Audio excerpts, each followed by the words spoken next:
am pleased to call to order the March 17th, 2022 meeting of the Montgomery County Board of Commissioners. Note the presence of all three commissioners, and I'm going to ask Mr. Dean Dortone to lead us in the Pledge of Allegiance.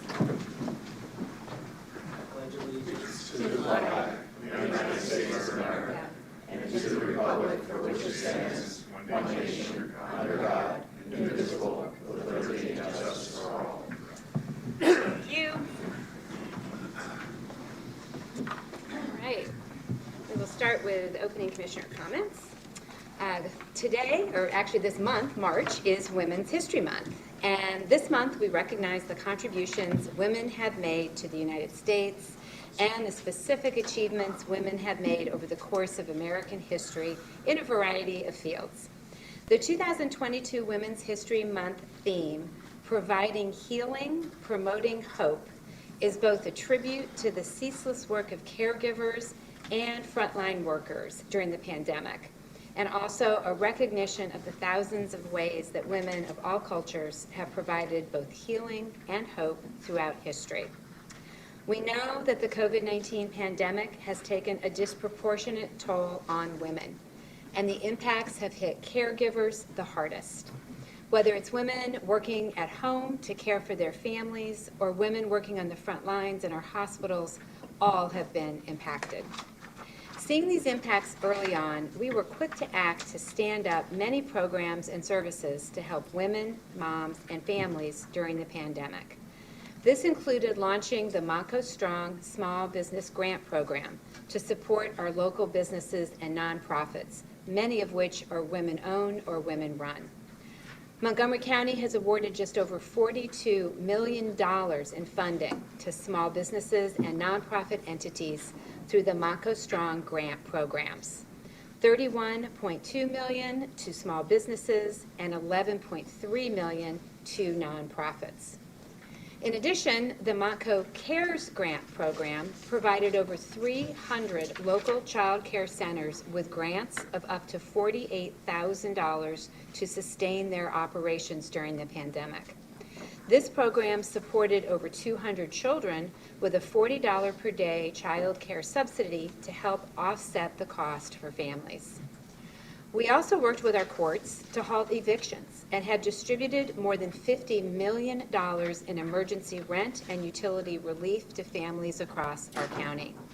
This program remains active today and continues to distribute funds. Additionally, the Montco Food Pantry Assistance Program provided $2 million to the county's Food Assistance and Pantry Network to feed an estimated 160,000 county residents impacted by COVID-19. And finally, our Office of Public Health continued to provide weekly and often daily counsel to our public schools to develop and implement their school safety plans to keep our schools open for in-person education. And our work continues. We are actively engaged to make sure our recovery from the past 2 years is equitable and supports women. As we have discussed at previous meetings, the Montgomery County Recovery Office is responsible for managing the county's $161 million in pandemic recovery funds. We're committed to connecting our community to information and resources related to this funding, as well as to equitably distributing funding throughout Montgomery County. The call for ideas and projects is now open on our website at www.montcopa.org/recovery office. And submissions are being accepted through the end of April. Our goal is to use these funds to support the health, social, and economic well-being of all residents, address racial and other disparities, and serve those hardest hit by the COVID-19 pandemic. Many of the projects and ideas being considered, both directly and indirectly, provide support to women and caregivers, while also strengthening resources and infrastructure across our county. Starting next week, we will hold a series of community partner sessions around various topics to seek community feedback on these important programs. The 3 partner sessions will center on topics of importance to our recovery. One will be on affordable housing, another on child care, and another on mental health and substance use. Each session will provide basic information about pandemic recovery funding, the application process, and the opportunity to network and connect with others who may have an idea similar to yours. Registration and information can be found on our website at www.moncopa.org/calendar. We encourage everyone's feedback on these topics and other issues related to our recovery efforts. This Women's History Month, I'm proud to reaffirm the county's commitment to implementing policies and programs to lift up all women. As a government, we have led by example as a model employer for women. Over the past few years, we've implemented paid parental leave and mandated that all of our employees are paid a living wage of at least $15 an hour. This year, we're undergoing a review to ensure pay equity across county departments as part of our larger diversity, equity, and inclusion efforts. As the first woman to chair the Montgomery County Board of Commissioners, I'm extremely proud of the progress we have made in these areas and remain committed to continue to foster equitable opportunities for women across our region. Thank you, and I'll now turn over to Commissioner Lawrence. Okay, good morning. I'd like to share information on an important county event that's coming up. I'm happy to share that the county will be holding an in-person career fair for the first time since before the pandemic. The county career fair will take place on Wednesday, April 6th from 2 to 7 p.m. at the Bluebell campus of Montgomery County Community College, and the event will be held in the Health Sciences Gym. Hiring managers from multiple departments will be on site to speak with you and answer questions. Part-time, full-time, and internship opportunities are available. Our employees are our most important assets, and with that in mind, we take pride in offering an affordable, quality benefits package that helps to protect and support our employees and their families, including competitive salaries, comprehensive health care coverage, pension and retirement savings, employee tuition and higher education benefits, generous annual leave and vacation, paid parental leave, health and wellness support, public service loan forgiveness, and remote work is available for certain positions. We encourage anyone who is interested in public service to attend or share with someone you know who is looking for a great career with great benefits. No pre-registration is necessary for the career fair, and everyone is encouraged to attend. And to learn more about our county benefits and open positions, please visit www.moncopa.org/career-fair or contact our Human Resources Department at 610-278-3052. And I'd also like to provide an election update. The Pennsylvania Supreme Court has ruled that the maps for the state legislative seats can be put into effect for the 2022 election cycle. Candidates for these offices can begin circulating petitions on Friday, March 18th until Monday, March 28th. The petition period for congressional and statewide races is over. If anyone is interested in volunteering on Election Day to work at a polling location, you can contact Voter Services by emailing poll workers at moncopa.org. And if you're interested in voting by mail, we encourage you to apply as soon as possible. And residents who prefer to vote in person will do so on May 17th from 7 a.m. until 8 p.m. at their assigned polling location. And more information can be found on the Voter Services website at www.moncopa.org/voter-services. And in conclusion, I want to give a shout out to the Plymouth White Marsh High School girls basketball team, who has made the state semifinals of the state tournament. They'll be playing at 7 p.m. On Friday night against Cedar Cliff. I've never heard of Cedar Cliff. I don't know where Cedar Cliff is. So go Colonials, and good luck to PW. Okay. All right. We will move on to public comment on matters appearing on today's agenda. Mr. Stein, why don't you go ahead and read the rules, and then we'll go from there. All right, certainly. Good morning. All speakers that are physically present should sign into the meeting sheet available at the back of the room. Those that are speaking virtually should indicate that they wish to speak as indicated by Ms. Co-Francisco. Speakers that are physically present should come to the podium if they are physically able. Speakers should identify themselves by name and municipality. All public comments must be relevant or germane to county business. Under the law, this means that the subject matter of all comments must be limited to issues or items which are currently before the Commissioners for consideration or which may come before the Commissioners for consideration at a future meeting. Whether a matter is germane to county business is a determination to be made by the county solicitor. A time limit of 2 minutes will be monitored, and county staff will respectfully request speakers to conclude their comments if the speaker goes beyond the time allotted. The board is not required to respond to public comments during the course of the meeting, so the public is reminded that this is not an opportunity for questions and answers or dialogue. The board chair may direct appropriate county staff to follow up on any questions or additional comments after the meeting. Disruptive behavior, including but not limited to yelling from the seats, arguing whether matters remain in county business once the solicitor has made it. I have an objection. Objection is noted and overruled. No, I Disruptive have an behavior. objection. I'm allowed to speak my objection. You are allowed to raise an objection, however, it doesn't need to be sustained. You don't even know what my objection is. Ma'am, I'm currently reading the minutes. That's right, and that's what I'm objecting to. Okay, very good. I'm going to continue reading the minutes. I'm going to ask security to stand by, please. Refusing to yield the floor once solicitor has made a determination on such, or refusing to yield the floor once time has elapsed and being requested to sit down, shall be grounds for removal from the meeting or without further admonishment or warning. And as always, the commissioners welcome written correspondence, comments, and feedback at commissioners@montgomery.org. All right, so it looks like we have a lot of guests today. Just so you understand how this goes, we start with comments on issues on today's agenda, and then we'll follow that by general public comment. If you're here in the room, please make sure that you signed in the back in order to have the opportunity to speak today. And with that, Ms. Co-Francisco? Yes. Where is she over here? Okay. Yeah, great. It appears we have only folks with general public comment today. Okay. So we will Nobody in the room is talking about today's agenda. Okay, all right, then we can proceed with general public comment. Okay, first we have Ken Souter. Good morning. Good morning. I want to thank you for giving me an opportunity to speak to you today. My name is Ken Souter. I'm from North Wales. And I'd like to take a few minutes of your time this morning to voice my concerns about our elections in the county. I'm also a U.S. Air Force veteran who served honorably, discharged in 1971 and 1975. I love our country. I love our democracy. I love our republic. And so that's why I'm here. I'd like to say there's now irrefutable proof that the election in Pennsylvania and other swing states was stolen during the night of November the 3rd, early morning of November the 4th. This happened at various Dropbox locations throughout the state. I urge you to check out a newly released documentary called 2000 Mules. It's totally irrefutable.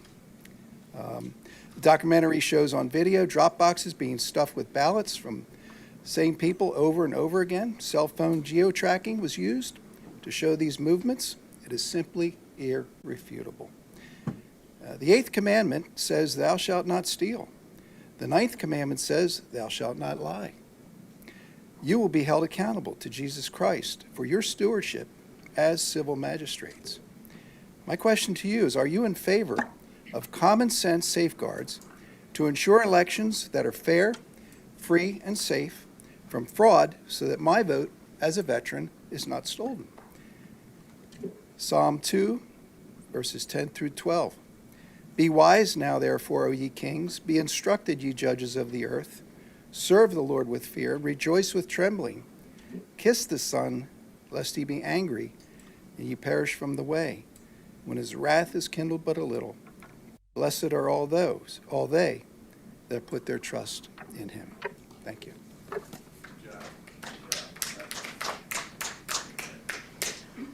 Next we have Pauline Braccio.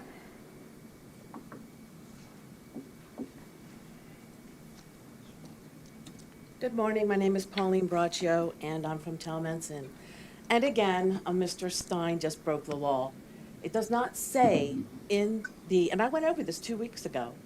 I don't know what law school you went to, but the Sunshine Act says a person can object, and you're supposed to listen to what the objection is. You're not supposed to just tell them to shut up and sit down or alert the security to come and drag them out.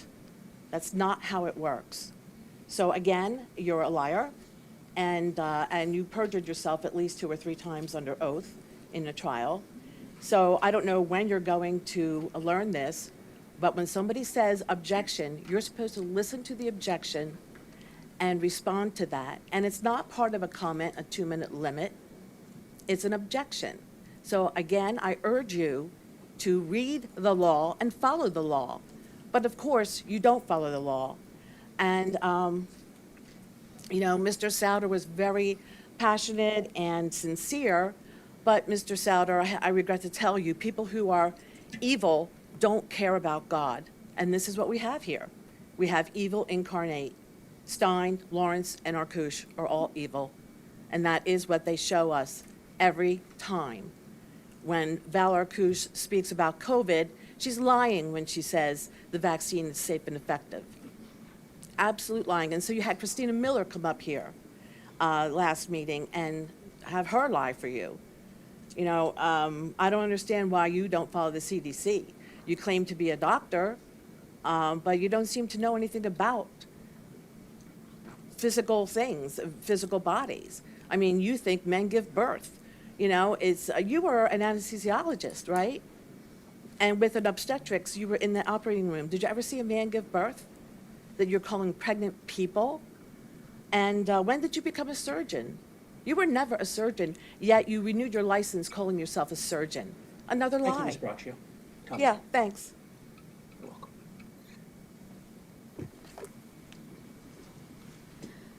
Next, we have Liz Havey.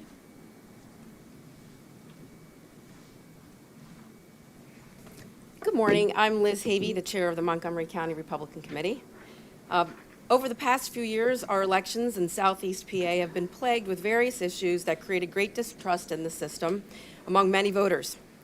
Thousands of incorrectly printed ballots, voters receiving the wrong mail-in ballots, election results changing 2 weeks after Election Day, misleading election result reporting, some polling places not having enough ballots on Election Day, representatives not being given meaningful opportunity to check mail-in ballots, unmanned drop boxes, etc.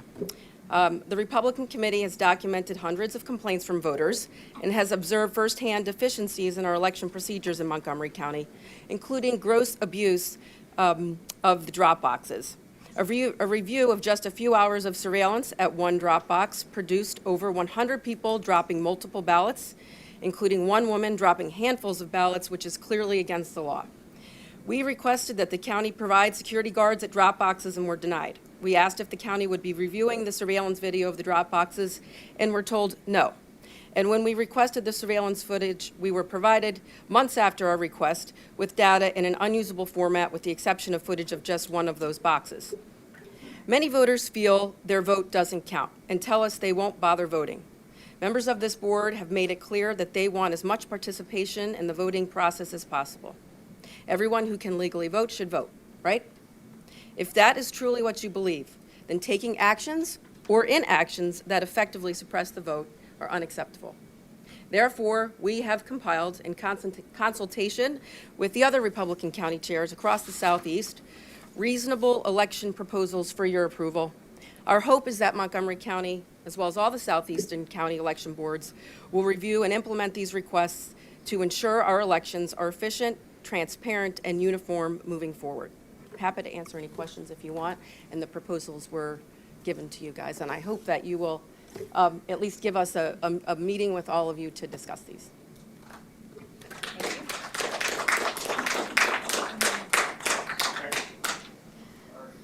Next is Jan McLemore. Good morning. Thank you for having us here. My name is Jan McLemore. I'm a GOP committee woman from Upper Dublin. I'd like to lend my support to Liz Havey's remarks and to her proposal. I have been a poll watcher, a greeter, a canvass watcher on multiple occasions. I was present in Norristown from 4 o'clock in the morning till 8 a.m. on November 4th, 2020. I was there as a canvassing watcher for the GOP. I observed and experienced many things that caused me great concern about the transparencies of our process here in Montgomery County. Among them, it was difficult to even be there. I had attempted, when I saw the call for volunteers and helpers for the canvassing operation, I attempted to join that process. I was turned down. Our Montgomery County GOP let me know that although they were calling for help, all the slots had been filled. So I went on to be a watcher there. First, we were told there would be 12 from each side circulating in the room, and ultimately ended up being 2 from each side or 3 behind a partition where we were not able to observe the process properly. The room was in 2 parts. the part that involved incoming ballots was not observable to the watchers from either party, although one party was a little closer than the other. It was not a transparent process. We could not see whether the ballots came in envelopes, signed, dated. They could have come in little red wagons. We could not see whether they came in properly secured containers. Furthermore, I was present at the close of polls in my precinct because I'd been there all day. I was there when we closed up the machines. I saw that in a precinct having about 1,100 voters, we had 633 blank, unused paper ballots left at the end of the day that were left inside the voting machine with no human attendance whatsoever. Granted, it was in a locked building, but I asked the election judge what would happen to those blank ballots. Ma'am, your time is up. Thank you.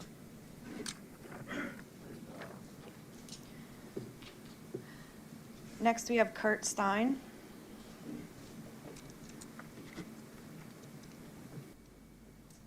Good morning. I'm here to speak about the election process and the Your procedure. name and your municipality. Kurt Stein, Upper Salford Township. Thank you. I'm here to speak also about the election process and what it involves, but I'm going to take a different spin to it in regards to what the other speakers have done. Historically, absentee ballots, before we got into the ballot process, were all given to the precincts, and the precincts were responsible for the tabulation of those. That has changed. We don't hear anyone speaking about that, but I think what we need to do is we need to give it back to the precincts, allow the precincts to do the tabulations of those ballots, so that we don't have everybody rushing down to Norristown 1 day, 2 days, 3 days after to do all this work. I know historically we would say, well, there's nobody to work at the precincts to do this work. Well, I think times have changed. I think we all realize that. We have a lot of people on both sides of the party that are willing to do this work. Spread it out, give it to the precincts, allow the precincts to do the work that they're there for. That's why we have judge of elections, minority inspectors, and all that. It can be done in a much more efficient manner. Make the precincts accountable to the voters in their area. They know who lives there. They know when a ballot comes in and they say that person moved out, they shouldn't be balloting, they shouldn't be voting. They know how many people are in the households. These precincts can be done. If it can't be done in certain precincts, there's enough volunteers. You've even said yourself that we're looking for volunteers in certain precincts, and if you can't work in your precinct, can you work somewhere else? That's what we need. Give it back to the people, allow them to be accountable for the votes in their area. That's what I ask of you. Thank you.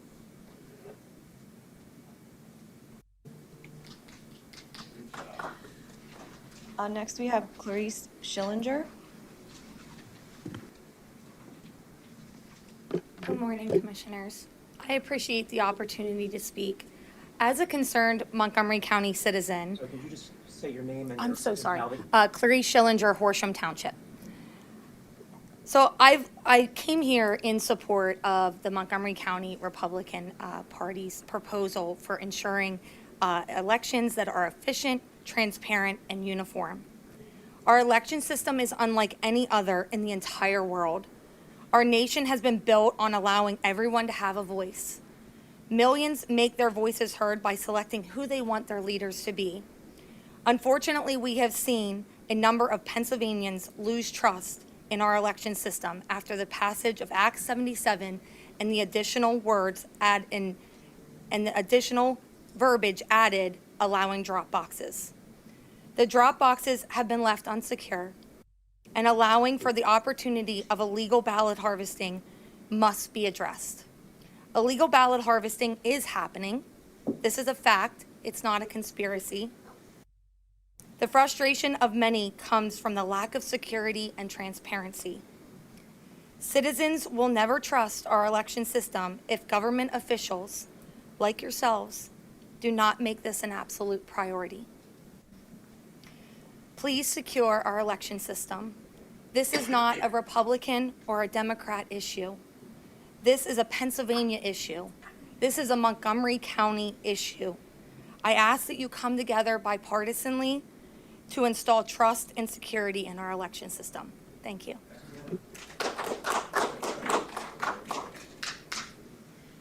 Next, we have Joe Rooney.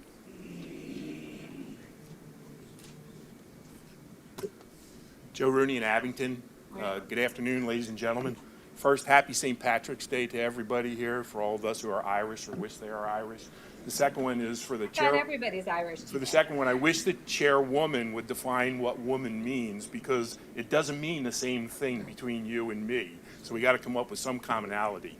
I want to support completely what our chairwoman, Liz Havey, said about the election process. It was awesome. It's well thought out, it's reasonable, and it's needed. Anybody who doesn't look at this and read it with a clear eye and see what's needed, okay, isn't looking straight. So my own personal experience. So I actually stood with Mr. Stein at Willow Grove Annex in November election. It was pandemonium. He can back up everything that I said. I stood there and I pointed out to him when I watched a woman, and I took a picture of it, put at least 2 ballots into the drop box while we were there. I watched paid Democrats violate the rules that were set up. I watched our own voting officials, including Mr. Stein, when the election process was closed at 8 o'clock, hand out applications after 8 o'clock at night. And everybody goes, so what, except for one thing. Everybody that actually abides by the process goes, oh, it's 8 o'clock, it's closed today. So that's what the rules, that's how equitable and equal treatment is, because equitable is not the same as equal treatment. What's else is, my wife's a judge of elections. She watched how conditional ballots were treated differently than regular ballots. The regular ballots were put in a locked box, and then they were escorted up to the voter services. The conditional ballots were just put into an envelope, and then she just dropped them off. What happened to them? Nobody knows. She brought that to me and said, Joe, here's another problem. All these things happened. I watched them. I pointed most of them out to Mr. Stein, so he may forget about it, but he's aware of it. These are problems with our election. There's a gentleman here who's in the Air Force. People serve our country for the importance of what our election process is, and you all are responsible for overseeing it. Please look at her reasonable and good recommendations. Thank you very much. Okay, we have a few folks on Zoom, so we will go to Barbara Furman.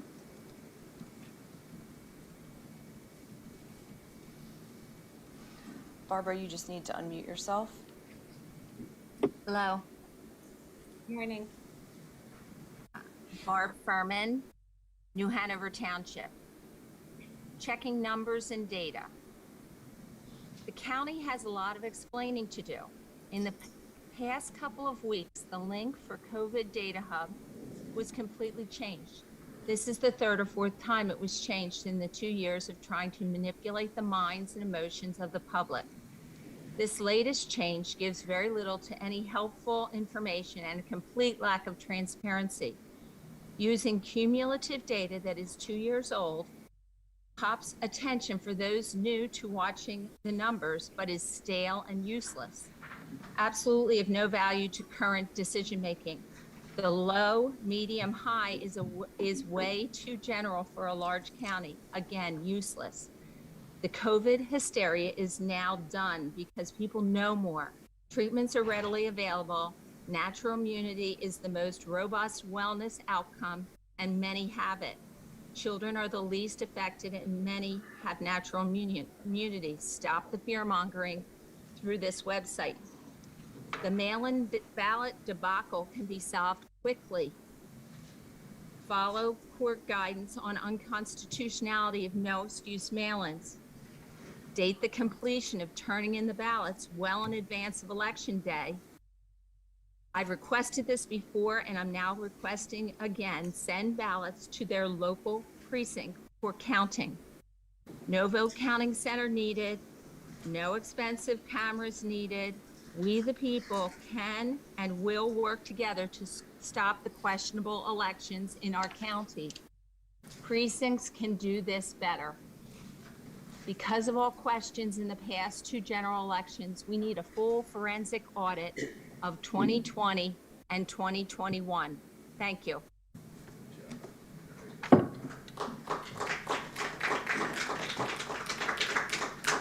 Okay, next we have Joan Parsons. Yes, good morning. Can you hear me? Yes. Yes. Yes, good Okay, morning. Yes, good morning. Thank you very much. I just have 3 statements. First of all, I noticed when I actually worked at all the polls over the years, and the ballpoint, the Sharpie pen, I don't remember exactly when that was introduced as a form of filling out your paper ballot. I do know that the Sharpie pen bled through the back. We were assured that that wasn't going to be any kind of an issue, but I don't understand why we couldn't continue with the ballpoint pens that we have been using over the many years that I have been voting, and I'm 73 years old.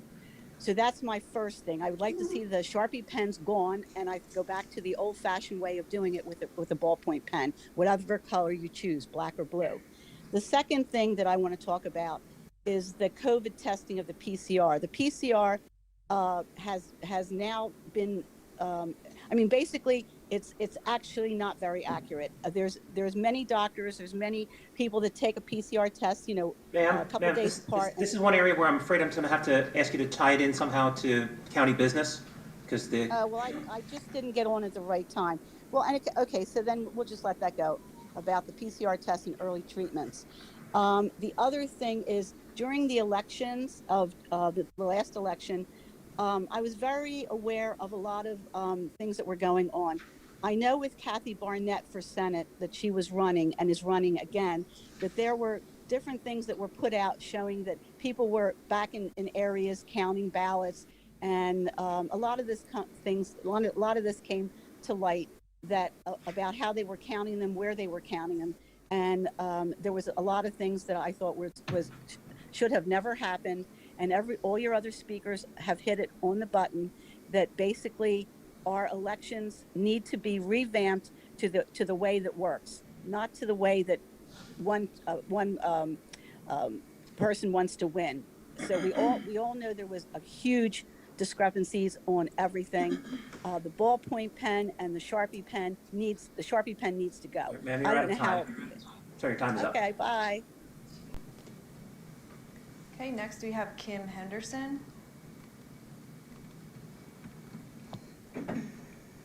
Good morning, Kim Henderson, East Norton Township. Good morning. For everyone that's been speaking today, I thank you so much. I thank you for the opportunity to speak myself today. We the people demand a full forensic audit.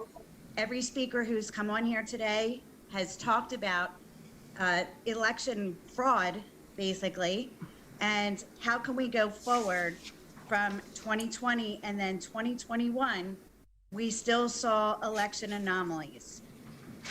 We the people demand a full forensic audit. Joan Parsons should have been able to speak her First Amendment rights, to be able to share her concerns about COVID. This is a public forum talking about general comments. Everyone should have the opportunity to speak their mind. Very concerned about the commissioners here. This has been brought to your attention pretty much at every meeting about election integrity and lack thereof. Joe, you're running for office and you say nothing. We see that. For the GOP, why didn't you contest 2020 and 2021 when you see these anomalies? We, the people, demand a full forensic audit, and we will not stop until there is one. And for the gentleman, Ken Souter, who's a veteran, sir, how can we have a 2022 election when we already cannot even see past the fraud that we have currently? I thank you for your time. I hope that in a bipartisan manner, as was mentioned before, that we can have these issues handled as we go forward. Thank you very much. Okay, that concludes our public comment. Thank you. I'd like to address the public comments today. There was many individuals, obviously, that brought up concerns related to election integrity, and this is something I've been speaking about for a long time. And this report that's been given to us by the Montgomery County Republican Committee, this could be very simplified. It doesn't have to be a full report. It can say repeal Act 77, which is the unconstitutional mail-in voting legislation that gave us 50 days of no excuse mail-in voting, the longest vote by mail period of time, and the entire nation and it was passed unconstitutionally by every single Republican state senator in Harrisburg. So the faint outrage in this room, particularly from the chair of the Montgomery County Republican Committee, Liz Havey, is fake. Because as a leader of the Republican Party, she should be critical of the Republicans in the state legislature that passed this unconstitutional mail-in voting legislation. Not parade around with a report to try to act like now you're doing something about it. And I'm the only commissioner in the entire Commonwealth of Pennsylvania to oppose certifying the election results. In the primary of 2020, well before anybody was talking about voter fraud, the general election of 2020, the big one, and also the primary of 2021, and this past general election of 2021. I'm the only one to do that because I recognize that the election was being conducted under unconstitutional voting guidelines.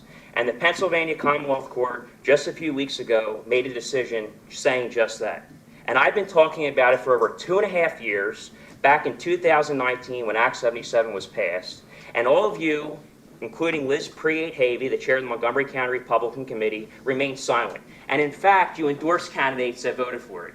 So you're a hypocrite, and this is all a staged effort to look like you're doing something, when the real scandal, in fact, the biggest scandal ever come out of Harrisburg, it's worse than the midnight pay raise in 2005. You need to address the chair. Yeah, you're a political hack, and so are a lot of the others in this room. You're all political hacks. I asked the solicitor for a ruling. Is he allowed Yes, I can say whatever I want. It's a commissioner's meeting. And you had room to speak during public comment, you didn't speak. Nice to see you. Yeah, it's good to see you too.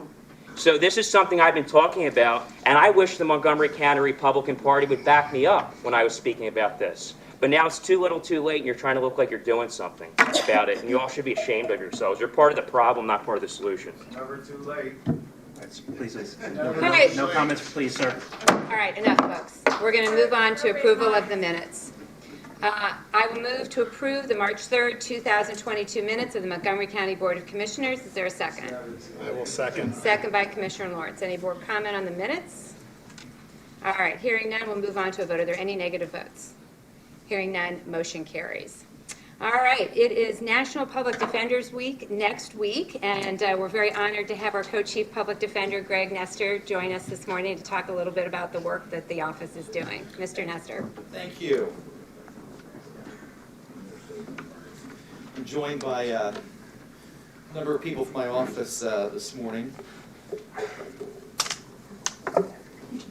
Madam Chair, Vice Chair Lawrence, Commissioner Gale. Tomorrow, as you mentioned, marks the 59th anniversary of Gideon versus Wainwright. It's a landmark and unanimous decision of the U.S. Supreme Court, which recognized that any person charged in court who is unable to afford a lawyer cannot be assured a fair trial unless counsel is provided for them. Accordingly, the court required that all people facing criminal prosecution, regardless of income or financial status, has the right to an attorney. Equal justice under the law cannot tolerate one system for the privileged and another for the marginalized. According to a recent study using 2019 data, our office represents 51% of all defendants in adult criminal cases in Montgomery County and 70% of all juvenile cases. The rate is much higher, maybe even 75 or 80% for those who are accused of violating the terms and conditions of their probation or parole. Every day in the courtrooms and neighborhoods of Montgomery County, public defenders are fighting for our clients and to strengthen our communities. Our vision is threefold: to identify and address personal and societal issues such as addiction, mental illness, housing instability, food and income insecurity, which sadly can often lead to involvement in the criminal justice system. Second, we strive to be the very best criminal defense attorneys, not just in Montgomery County, but anywhere in the Commonwealth. And third, we seek to reduce recidivism by giving our clients the tools they need to succeed when their cases are over. This may include ongoing connection to treatment opportunities or employment. We've hosted career fairs, community resource days, food distribution events, voter registration drives, and much more. Alana Hook is our Chief of Social Services and Policy Director. She leads our community outreach and engagement programs and connects our clients to the supportive services that they and their families need. We work with our county's treatment courts, drug court, behavioral health court, and veterans treatment court as a way to address the individual needs of our clients by connecting them with treatment rather than prosecution and incarceration. Indy Kranzel is with us today. She has been our liaison to the drug court since its inception many years ago. She's also our chief of probation and parole and handles all of our ARD cases, which are those who are in a program for nonviolent first-time offenders. A criminal record can be a significant barrier to employment, housing, and educational opportunities. It can also negatively affect professional licensing, child custody, immigration status, motor vehicle licenses, access to Medicare, Medicaid, and other public benefits. To that end, our office operates an expungement clinic with the goal of helping our clients expunge or seal prior criminal records. We also assess whether they are eligible for limited access orders and can direct them through the pardon process if applicable. And we also partner with Legal Aid of Southeast Pennsylvania. Their attorneys help our clients address civil legal issues, such as housing, license suspension, landlord-tenant issues, and Social Security benefits. Aaron Boyle, who cannot be with us today, is our coordinator for those community outreach programs. Our juvenile delinquency unit zealously advocates to uphold the rights of the children accused of criminal offenses. They help shape policy and ensure that children in the juvenile justice system are provided with trauma-informed, evidence-based treatment to reduce the risk of recidivism and allow them to become productive members of society. Nicole L., with us today, is our head of the juvenile delinquency unit. She's also working on programs with school districts throughout the county to change policy regarding racial, ethnic, and other disparities in school discipline. Laura Cash, our chief of the child advocacy unit. Her unit specializes in issues related to children, advocates for children who are survivors of abuse and neglect. The attorneys in that unit represent the children who are the subject of dependency, termination of parental rights, and contested adoption proceedings. She advocates for the best interests of families and for the children and seeks to unify the family whenever possible. We are also part of the county's Stepping Up initiative to help reduce the number of people in jail who have a serious mental illness.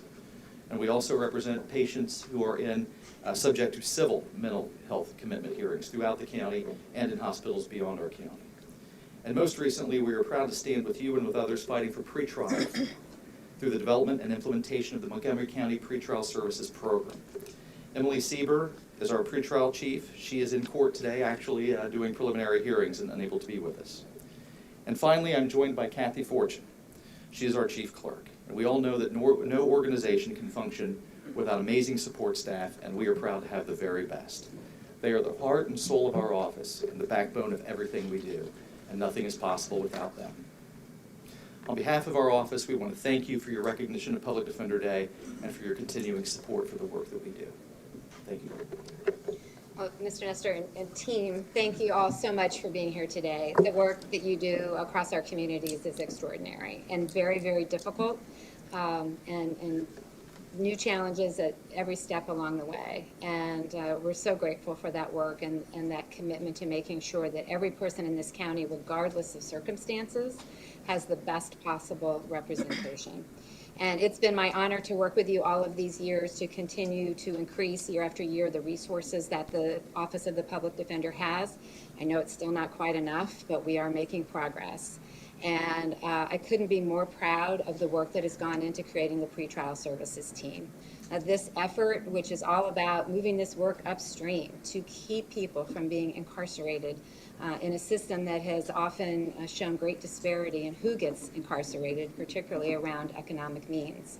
So just so happy about this work and so proud of the commitment and professionalism that you've brought to this work, and it puts everyone in this county on a better footing because of it. So thank you all for that. Thank you.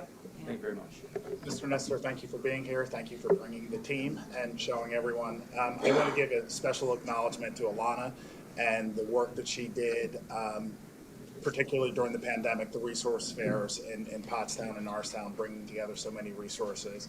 I don't get to court, so I don't get to see some of the other, but Alana, your work was tangible and had a great impact. So thank you for that. Thank you all for what you do.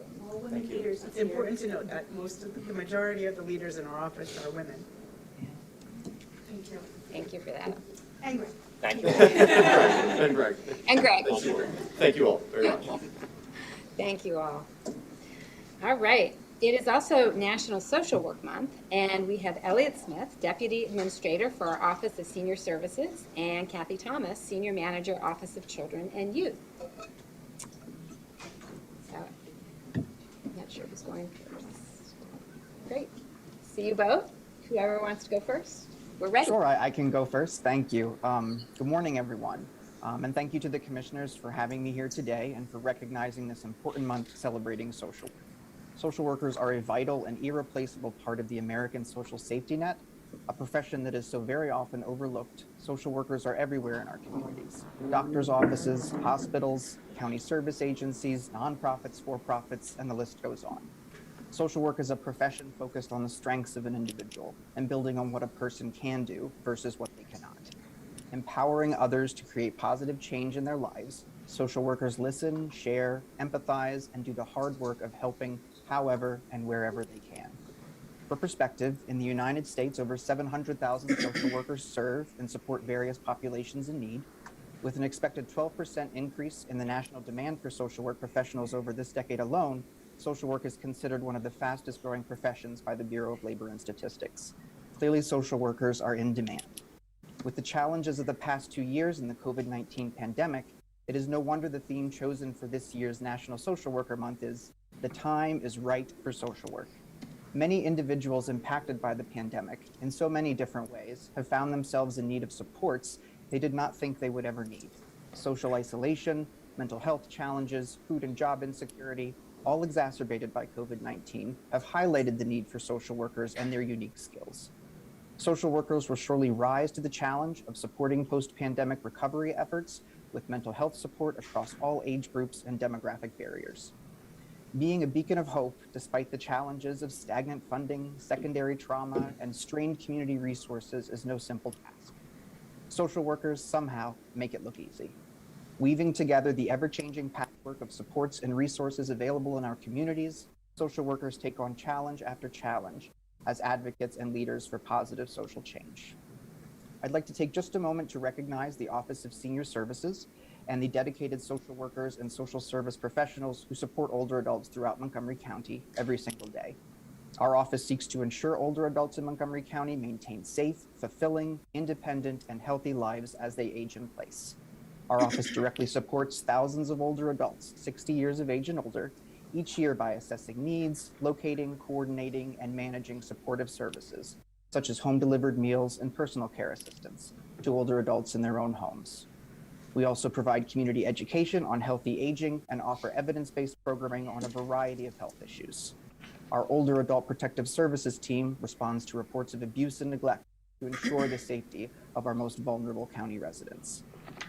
During the pandemic, our office has increased friendly phone calls to address senior isolation and advocated for initiatives to do in-home vaccinations for our homebound population. Our contracted community providers, including home care agencies, senior centers, and other organizations, also adapted their models of support to ensure the safety of older adults as our services continued. As we continue into the next stages of the pandemic, I want to thank every member of the team of the Office of Senior Services and all of the other social work professionals and social support professionals across the county team in our Health and Human Services Department. If you or an older adult you know is in need of support, please feel free to reach out to our office online via the county website or by calling our main number at 610-278-3601. Let this National Social Work Month serve as a reminder of those committed to eliminating social, political, and economic injustices for poor and oppressed populations. Social workers who believe in advancing and advocating for the highest quality of life for all persons. As our county grows, we in county government continually find new needs to meet in our communities, and the thoughtfulness, creativity, and intentionality of social workers are invaluable to meeting those growing needs. Thank you again to the commissioners for having me today and for recognizing this month dedicated to an amazing group of people, social workers, who do so much to uplift so many. Thank you. Thank you, Mr. Smith. Ms. Thomas. Thank you. And Elliott, thank you for capturing the essence of social work. And I have a few comments as well. And thank you, commissioners, for recognizing Social Workers Month and for the opportunity to say thank you to the social workers of Montgomery County for their important and often unseen work that they do. Each year, the National Association of Social Workers chooses a theme to capture the essence of the profession and the work. This year's theme, The Time is Right for Social Work, couldn't be more fitting and rings true for the staff at the Office of Children and Youth. Even as the residents of Montgomery County face the challenges and stressors brought on by the COVID-19 pandemic, the caseworkers and staff at Children and Youth never stopped working alongside children and families, keeping kids safe, helping parents meet basic needs, and linking them with supportive services. As we emerge from the pandemic, our work continues.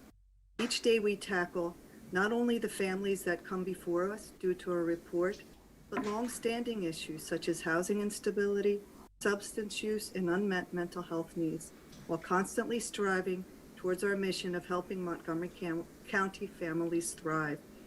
More than ever, families and children need the support of the Office of Children and Youth, and we certainly feel that the time is always right for social work. Thank you again for acknowledging social workers' critical role in our community. Well, thank you both so much, and I want to just commend and thank you for the amazing way that you all pivoted during COVID across multiple departments in the county. I mean, we've heard from 2 of the departments, but our social workers are in many of our departments, and you just didn't miss a beat. You figured out how to do your work online, by phone, safely, in person in some cases. Certainly in the Office of Children and Youth, that in-person work did not stop during the pandemic for very important reasons, and we're so grateful for that. And you know, I think that Elliott, you raised a point that I think was a bit overlooked by many, in that during the pandemic there were individuals that never imagined that they would need help getting food or might happen to fall behind on the rent. It was just nothing that had ever crossed their minds before. But because of the situation of the pandemic, they suddenly found themselves with needs and frankly no idea where to go to get that help. And so you all just met those needs so effectively, and I want to thank you for that, and we are so lucky to have you. And I hope if anyone who's watching this out there is considering social work as a profession, it is one of the most rewarding and fulfilling jobs that I think that there is, and one that is just deeply valued by all of us here at the county. So thanks to all of you and all of your colleagues. Thank you both for being here this morning. Thank you for what you do each and every day, and please express our gratitude to your staff and colleagues as well. Thank you both, Elliott and Kathy, for the update today. Particularly like to thank the Office of Children and Youth, particularly all the work they do towards foster care and helping our younger generations. It's really great work, and I appreciate what you do each and every day. So thanks for joining the meeting today. Thank you both. Take care. All right, we will move on to resolutions. Mr. Hartman, authorization to submit a grant application to the Pennsylvania Department of Conservation and Natural Resources.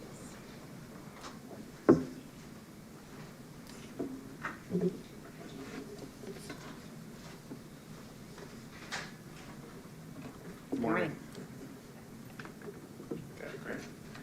Today we'll be seeking your approval to apply for grant funding from Pennsylvania's DCNR 2022 C2P2 program to fund the acquisition of up to 3 residential properties in Perkiomen Township, which are adjacent to the Perkiomen Trail, the Rahns Road Trailhead, and existing county preserved open space. These properties suffered flood damage from the remnants of Hurricane Ida last September. And I would just draw your attention to the slide up on the screen. The properties that we're talking about are located in the red circle. That represents the intersection of Route 29 or Gravel Pike, which runs north-south, and coming in from the east is Route 113, which is also called Rahns Road. Zooming in a little bit closer, on the left-hand side of the screen going north and south is Route 29, and at the bottom of the screen is Route 113 or Rahns Road, which runs east-west. The 3 properties that we're talking about are noted in the orange shaded area, and the area to the right of that in blue is the Rahns Road Trailhead, and immediately to the right of the blue polygon is the Perkiomen Trail, which most of us know about. It's a very popular trail in the county, and to the right of that is Perkiomen Creek, of course. To the north of the parcels, you can see a label saying Montgomery County. That's land that is owned by the county. And to the northeast of that parcel is another parcel owned by Montgomery County as well. Zooming in a little bit closer, these are the 3 parcels in question. They total 2 acres. The 2 parcels on the left or on the west are occupied by a twin house, which is split down the middle by the property line. And then the 3rd parcel is to the right of those, which is 1 acre in size. Again, you can see the Rahns Road trailhead to the right of the polygon outlined in red, and then to the right of the trailhead is, again, the Perkiomen Trail. As you know, DCNR requires all grant applicants to pass a resolution acknowledging that if awarded the grant, the applicant will comply with their terms and conditions of grant policy document, and that this document will become the terms and conditions of a grant between DCNR and the county if the county is awarded the grant. Last month, the county engaged a real estate professional to negotiate the potential acquisitions with the individual landowners of the 3 parcels on behalf of the county, and that process is actively underway. Depending on the number of parcels we ultimately acquire and the corresponding appraised land value, the grant request will be determined accordingly. County open space funds would serve as a required match for the grant. Following acquisition, the existing structures would be demolished and the properties would be returned to a semi-natural state to accommodate future trailhead expansion and improvements, including ADA compliant access, and to establish additional public open space, especially for people using the trail.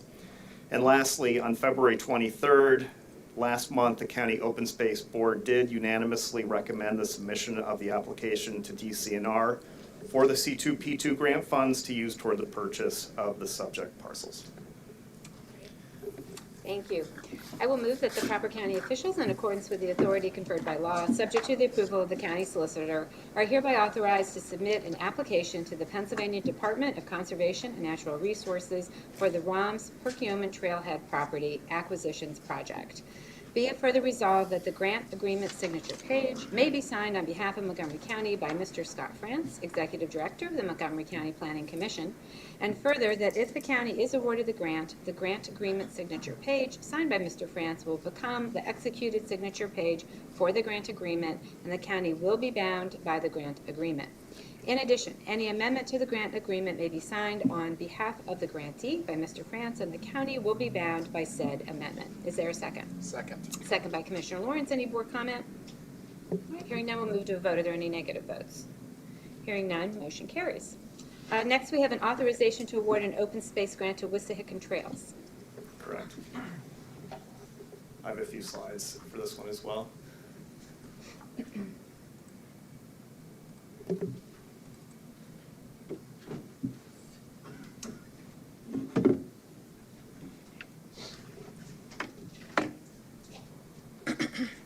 Okay, great. Thanks, Kelly. Today, we're also seeking your authorization of a proposed open space fund grant award of $333,000 to Wissahickon Trails, a land trust based in Ambler, for its acquisition of a 12.1 acre property in Whitpain Township. The property is comprised of 2 tax parcels located on the north side of Lewis Lane in Whitpain and owned by Francis Carey III. The parcels are situated within the Wissahickon Conservation Landscape, a Natural Areas Inventory Conservation Landscape area, and are also located adjacent to several preserves owned by Wissahickon Trails, including Camp Woods, Briar Hill, and Armand Trout. So on this slide, you can see Whitpain Township outlined and shown in blue, and the subject properties are located at the pinpoint inside the red circle in the northeastern part of the township.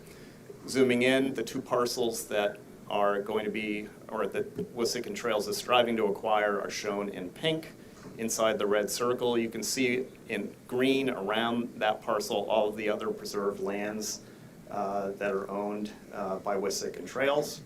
And then zooming in one more time, this is the 2 subject parcels, again in the red circle, and again all of the green parcels represent preserved land immediately adjacent to that parcel as well.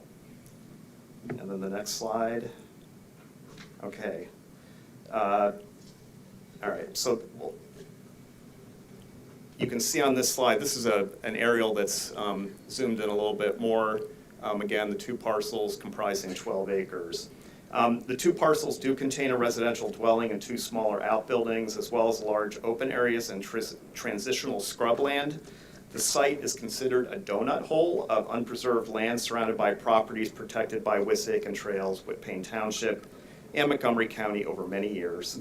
Additionally, the parcels are adjacent to the historic Dawes Field property, the site of the headquarters of George Washington and the Continental Army during the Revolutionary War. That parcel is to the left. The Dawes Field parcel is located to the left of the red polygon, and again, that's where the Continental Army camped during the Revolutionary War. The landowner is willing to sell the entirety of both parcels, and the appraised value is $2.725 million. The negotiations are still in process. Wissahickon Trails is seeking approximately $1 million in public funding from the Pennsylvania DCNR, Montgomery County, and Whitpain Township. Wissahickon Trails intends to contribute the remaining balance of the purchase price through private donations and other sources, and to date has raised approximately $1.2 million. The success of the ongoing fundraising efforts will dictate the future of the existing residence and the related structures. If adequate funds are raised to purchase the entirety of the 12 acres, the residence and other structures will either be raised or used to support Wissahickon Trails operations. If funds are raised to an extent insufficient to purchase the full 12 acres, Wissahickon Trails will likely subdivide off an approximately 3 to 4 acre lot and sell it, leaving approximately 8 to 9 acres preserved as open space. In either case, the county's $333,000 commitment will remain unchanged. Wissahickon Trails intends to maintain the property as open space with public access. Future restoration efforts at the site after acquisition would likely include partial reforestation, the establishment of meadows, and the potential for trailhead parking to serve the many local trail users. On February 23rd, the County Open Space Board did recommend the Montgomery County Board of Commissioners award an open space grant of $333,000 to Wissahickon Trails toward the acquisition of the subject property, of course contingent upon its successful acquisition of the property. And upon its purchase of the two parcels, Wissahickon Trails will place a deed restriction benefiting and enforceable by Montgomery County on the portion of the property dedicated as open space, limiting its use in the future as open space and for recreation. Thank you, Mr. Hartman. I will move that the proper county officials, in accordance with the authority conferred by law, subject to the approval of the county solicitor, are hereby authorized to award Wissahickon Trails an open space grant in the amount of $333,000 for the full or partial acquisition of tax parcels 66-00-03280-00-2 and 66-00-03281-00-1. Is there a second?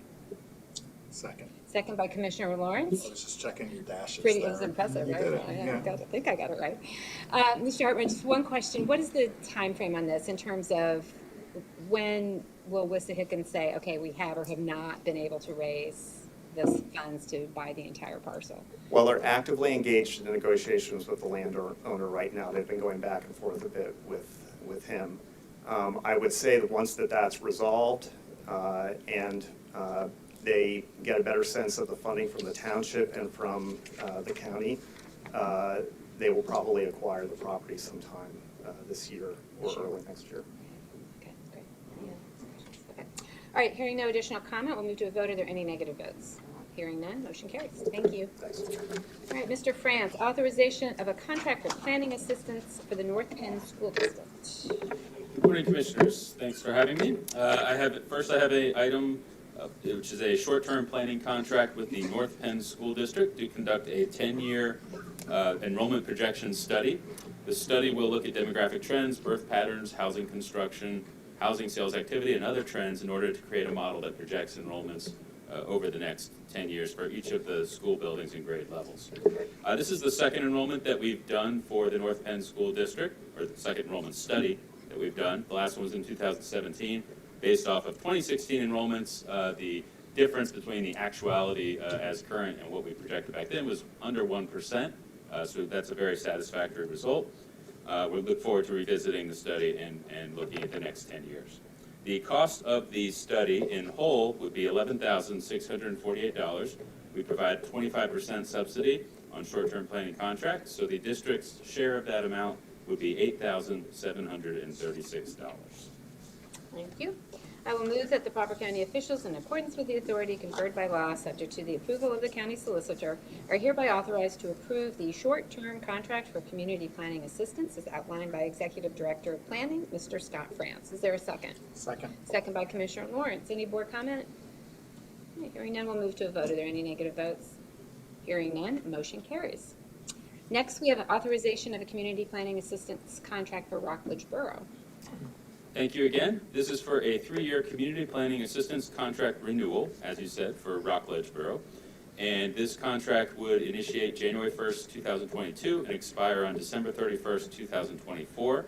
The borough is contracted with us to provide planning services at their planning commission meetings and to provide flexible assistance as needed, which could include updates to their zoning code and subdivision and land development ordinance, short-term planning studies, and grant writing assistance. The contract costs are subsidized at 50%, as is typical for our 3-year municipal planning contracts.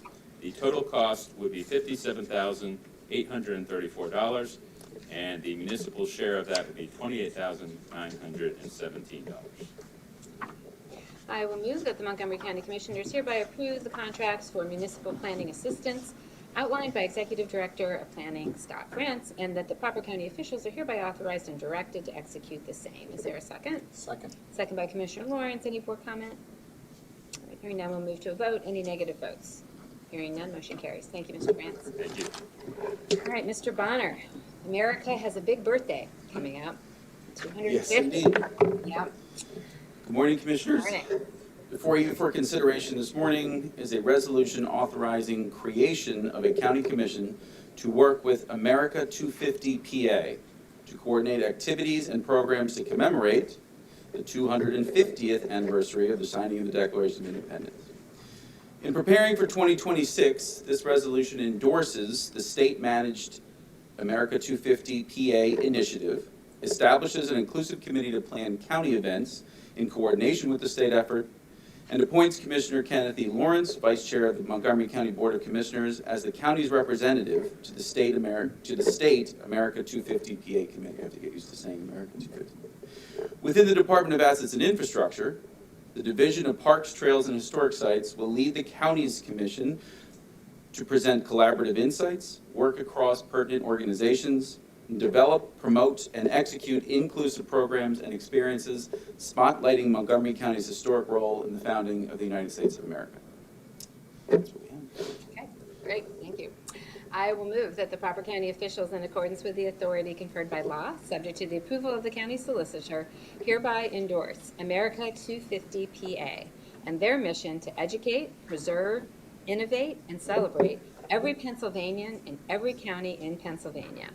Be it further resolved that the County of Montgomery officially establishes an America 250 PA County Commission made up of a diverse group of citizens to work with America 250 PA on any and all activities within Montgomery County.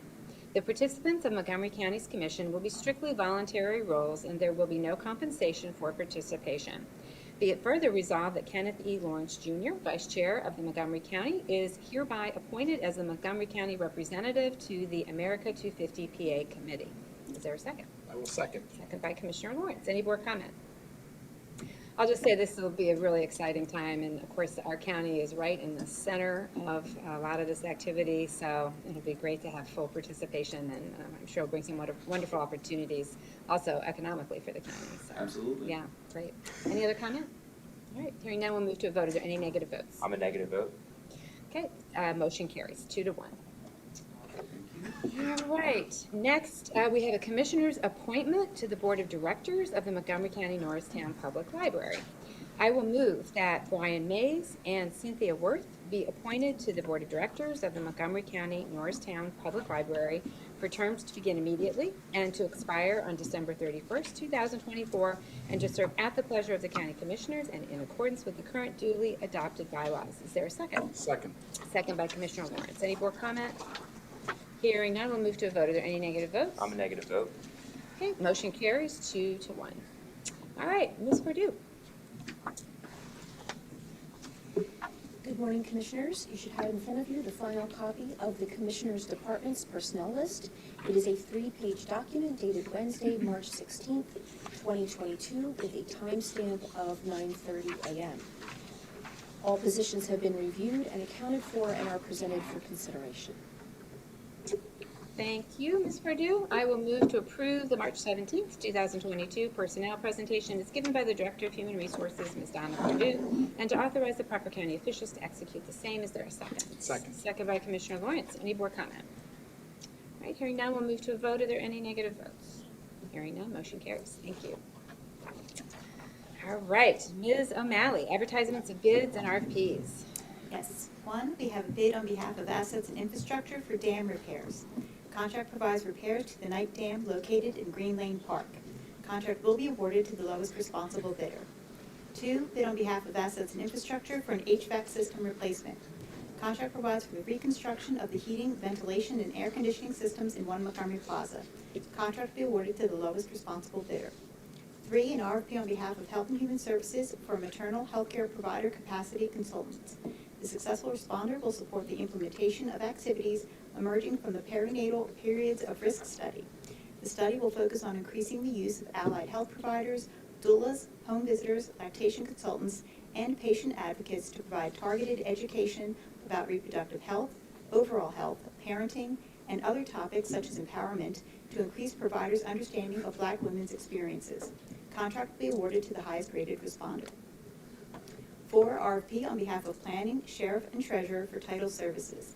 The successful responder will provide title search, title insurance commitments, and final policies, and closing services for various county departments on an as-needed basis. Contracts will be awarded to the highest-rated responders. All RFPs and bids are available on the county's purchasing website at www.montcopa.org/purchasing. Thank you.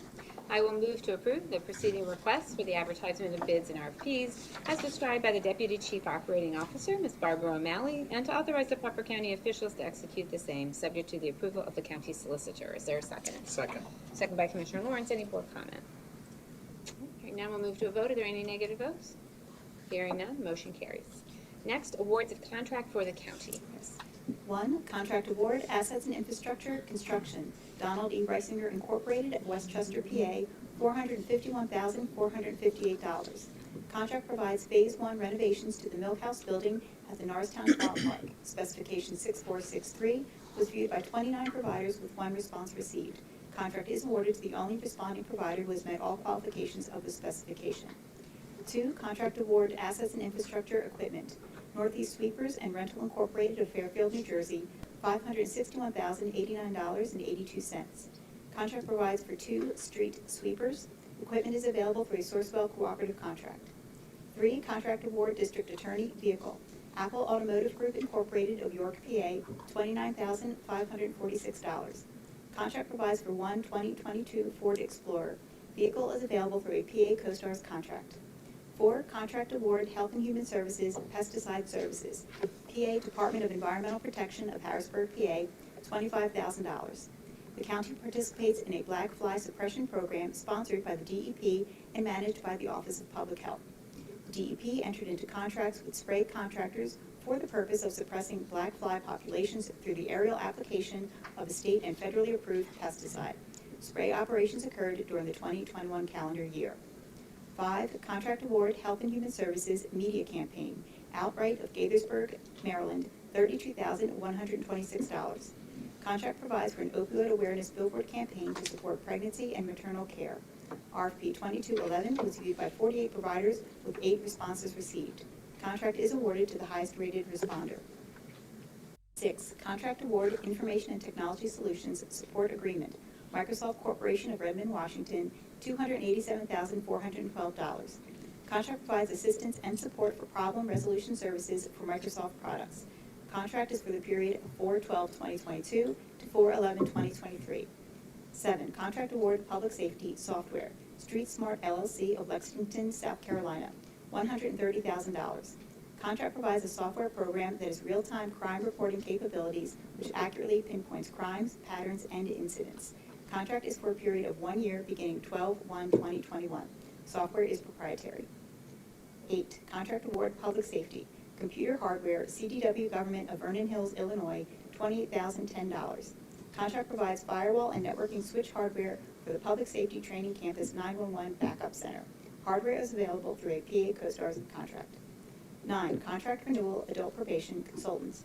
Resources for Human Development Incorporated of Philadelphia, PA, $540,653. Contract provides a system for evaluation, referrals, and consultations for criminal justice clients who present drug and alcohol, mental health, developmental disabilities, and/or predatory offender issues as per RFP 1813.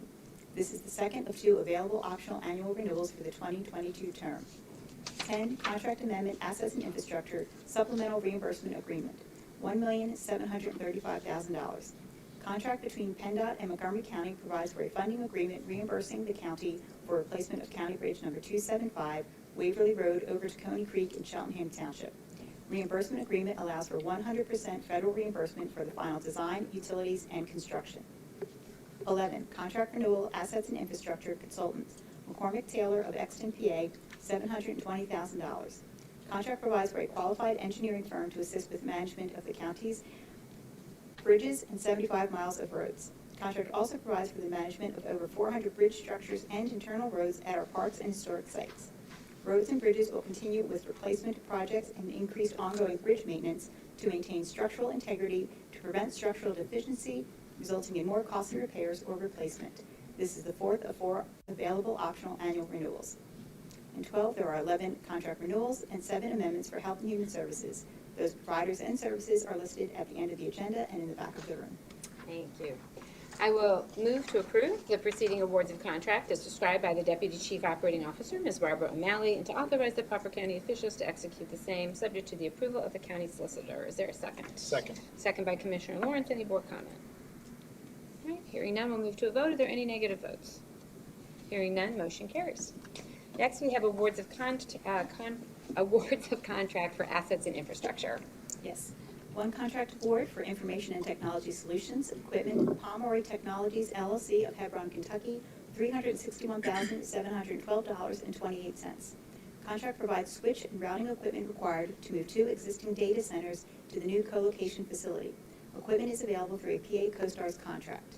2, contract amendment, information and technology solutions, relocation services, SunGuard Availability Services, LP of Wayne, PA, $55,698.12.